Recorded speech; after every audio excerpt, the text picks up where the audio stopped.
Hello, this is Brian Rowe with Mythic MTG Tech, and I am revisiting one of my absolute favorite cards today, Smallpox. If you've been around the channel for a long time, you may remember that in episode 24, I did a deck tech on Legacy Smallpox. I'm going to go back through that deck tech, looking at it again 18 months later at a pretty accelerated speed. And then I'm going to look at Smallpox specifically in Modern because it is poised to do extremely well in Modern right now. Smallpox is really the little brother to the card Pox, and Pox is a house. It gets rid of a third of your life, a third of your lands, a third of your cards in hand. All of those rounding up. This card is just super powerful. Smallpox has a similar effect in each player loses one life, discards one card, sacrifices one creature, and sacrifices one land. It is extremely powerful if those cards that are going to the graveyard have the ability to come back or be used as a resource for you. This is the current Pox list that I'm running in Legacy. I actually don't recommend it right now. I'm going to go into that a little bit later. I like the list a lot, but it's kind of tough. Two reasons. Number one is that Chainsaw Mephistopheles and Tabernacle at the Pendrell Vale are a bit on the crazy expensive side. And they make the deck the ability to shut down brainstorms and to cost your opponent a significant amount of mana in a land destruction deck to keep their creatures alive are extremely important to upping the tier value of this deck. It is a grindy deck. There's not very many win conditions. I've got some ideas to add some more win conditions coming up. This is how I won my 2 out of 4 matches, is just grinding people down at 2 points of damage each turn. Life from the Loam is your card advantage engine and your land destruction engine. Lots and lots of decks in Legacy don't run basics or only run one or two. You get rid of their non-basics, then you play Smallpox to get rid of their basics, or follow that up with Sinkholes, and you've got them locked out of the game. To really improve this deck, I would look at adding another Life from the Loam and a little more card draw, a few more utility lands, and maybe another win condition. The bad matchups, though, is what make it very difficult to play right now in Legacy. Dig Through Time is just so good, and if they can get up to 2 islands, they're going to get back into the game. And Ancestral Visions, as a staple of Shardless Bug, one of the best decks in the environment, is extremely powerful. If they suspend Visions on turn 1, by the time you're done ripping stuff out of their hand, they draw 4 cards, 3 from Ancestral and 1 from their draw phase, and are back in the game. Burn decks are also really difficult to deal with, but I've got some tech to try to help with that. Your good matchups, though, are Counterbalance. You've got Abrupt Decay's main deck and enough land destruction to keep them off of whatever their miracle threats are. True Name Nemesis is also terrible against a deck that runs things like Innocent Blood and Smallpox.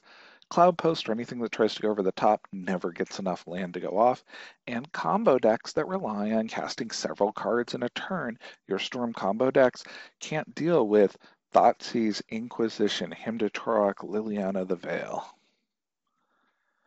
The sideboard that I'm currently running has Inquisitions in there, although I'd move these to main deck because they're great against burn, and your land destruction really means that the bigger threats usually can't be cast.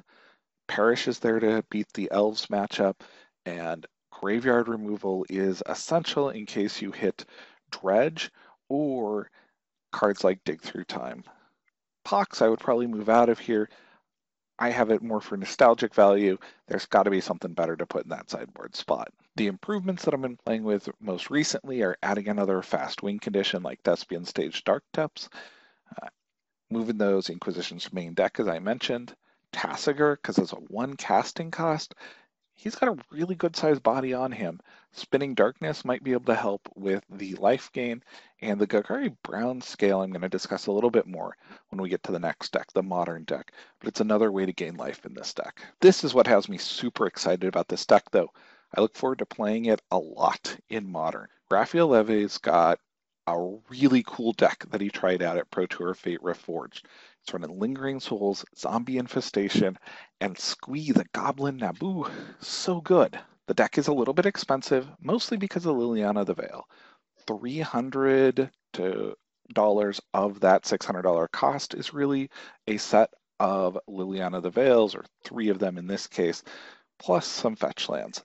This is actually a pretty good budget deck, especially if you work around the Lilies. Lily is only super strong against the combo decks. It's not good against the Lingering Souls decks. So I think you can craft a metagame budget version of this also that would do really well. The heart of this deck is Lingering Souls, Smallpox, and Life from the Loam.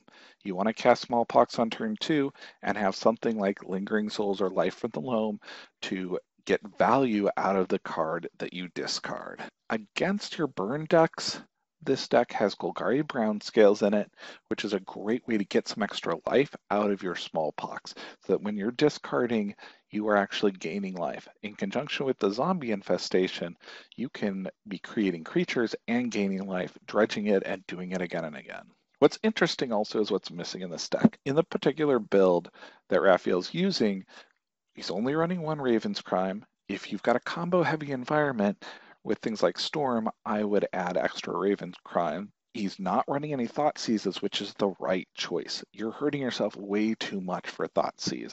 And you've got land destruction and Smallpox to keep them off the larger threats. Cards like Tarmogoyf are also very tempting in this deck, but they don't appear right. Yes, it's good to have a large body, but they don't synergize with the rest of the deck. Your trouble spots are really Scavenging Ooze main deck, Veg Vines, which are really played in another dredge deck that just happens to go over the top, and things like Worm Coil Engine. If they can get a threat like this to stick, it can be a real problem for you. Let's talk about Scavenging Ooze on a financial aside. It's super cheap right now. If you do not have your playsets, pick them up. This is going to be a long-term staple card in Modern. Now, should you speculate on them heavily like I have? That's a little bit more of a difficult question. I still like this guy as a long-term gainer financially, but there are a lot of them printed out there, and he's flatlined. Abrupt Decays are also very interesting to me right now. This deck plays Abrupt Decays and is almost immune to Abrupt Decay. The zombie infestations can be hit, but cards like Lingering Souls are so good against Abrupt Decay, they really can't deal with it. So as Abrupt Decay gets more popular and more people play it, you're going to see decks like this deck do really well against Abrupt Decay. Sideboard's very interesting here. The 4 Ancient Grudges really fit with the whole theme of the deck. You're trying to get stuff into your graveyard, and being able to reuse those from your graveyard is very important. This helps your robots match up a lot. As you'll notice, most of these cards can be played from the graveyard. Your Golgari Brown Scales, the Vengeful Pharaohs, the Ray of Revelation, the Raven Crime. Overall, you need really good answers that you can dredge in and use again and again. The exception here are Deathmark and Go for the Throat. These are additional ways to get rid of Scavenging Ooze or pesky creatures. The big improvement that I would suggest to this deck is adding Ghost Quarter. You really want to keep the Urzatron decks off of a complete set. Otherwise, they start casting permanents that you just can't deal with. If Dredge becomes really popular, Leyline of the Void is another really solid option because it just shuts down those Vegevine decks entirely. For individuals who are interested in learning more about this deck, I strongly recommend checking out Raphael Levy's great article, Loaming and Poxing at Protour Fate Reforged. Very, very well done. He talks about sideboarding. It is a really good article over at TCG Player. Thanks. This has been Brian Rowe with Mythic MTG Tech. Thank you to everybody who's out there on Patreon. I've got an EDH article coming out next week along with a EDH video. Also, I'm looking at picking up a new camera and then improving the audio system for the channel. If you've got any suggestions on cameras, I'm probably going with a Canon. I am open to any ideas on both of those as I try to improve production for the channel. Thank you guys so much. Greatly appreciate all the support out there.